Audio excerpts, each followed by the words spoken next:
You ever hear about the abandoned funeral home in Flint? It's one of those stories that's really going to stick with you. So, it's late August 2022. The air's sticky, heavy with that end of summer heat.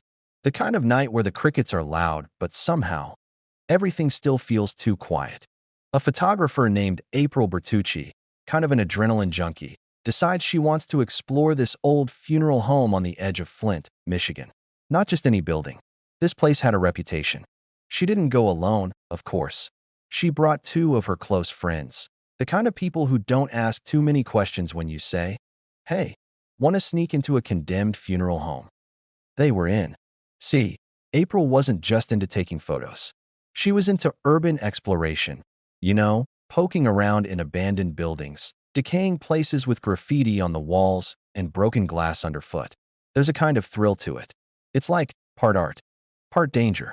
And this particular building? It had danger written all over it.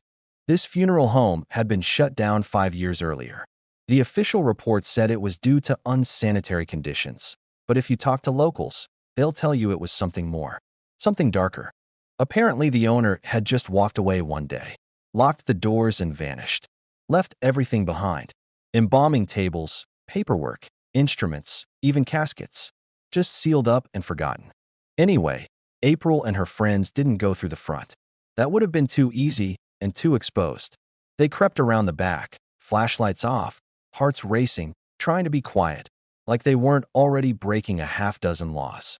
They came up to a side door, half hidden under a collapsed awning. April tried the handle, and it opened, just like that. No resistance, no lock, like the house wanted them to come inside. She pushed it open, and that smell hit them. Stale air, mildew, something chemical and sickly sweet underneath. Like time itself had been rotting in there. They stood just inside, staring down this narrow hallway that stretched deeper into the dark. April led the way, phone in hand, snapping photos as they went. Each footstep echoed off the peeling walls. You know that feeling when you're somewhere you really shouldn't be? Like you're being watched, even when you know you're not. That's what they felt. Eventually, April stopped in front of a door on the left. It was metal, rusted around the edges, with a huge yellow caution sign slapped across the middle. And beneath that, in faded black letters, formaldehyde. They all paused. They knew what that meant. This was the embalming room. Behind that door, years ago, people had prepared the dead, drained their blood, replaced it with chemicals, dressed them, stitched them, got them ready for viewing. And now it was just sitting there, empty, abandoned, forgotten. They went in. The room was a mess of broken equipment and discolored tiles. Metal trays scattered across the floor. Tubes dangling from cracked machines. And that smell, thicker now, clinging to their clothes, their skin. April snapped pictures while her friends whispered about how gross it was. Then they moved on, exploring more of the funeral home. They found a chapel with dust-covered pews and cracked stained glass windows.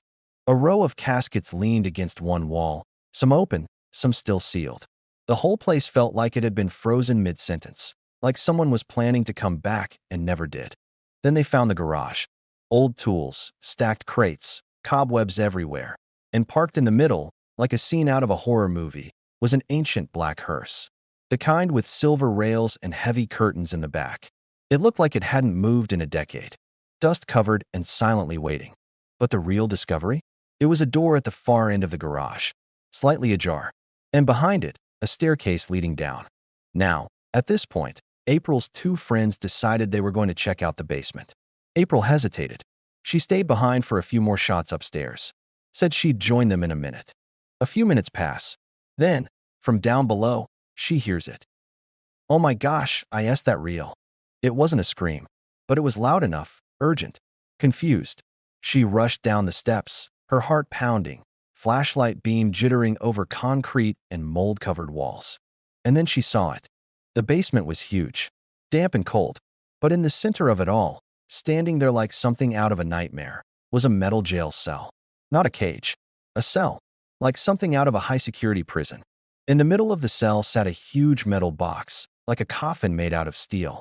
And hanging just above it, directly above the box, was a gaping hole in the ceiling. April stepped closer and froze. Because there, lying just inside the cell, was a man.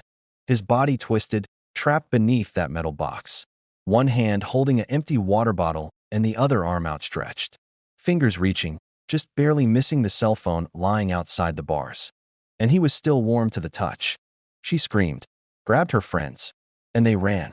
Didn't look back. Didn't stop until they were out of the building, gasping for air, dialing 911 with shaking hands. And here's where it gets a bit darker.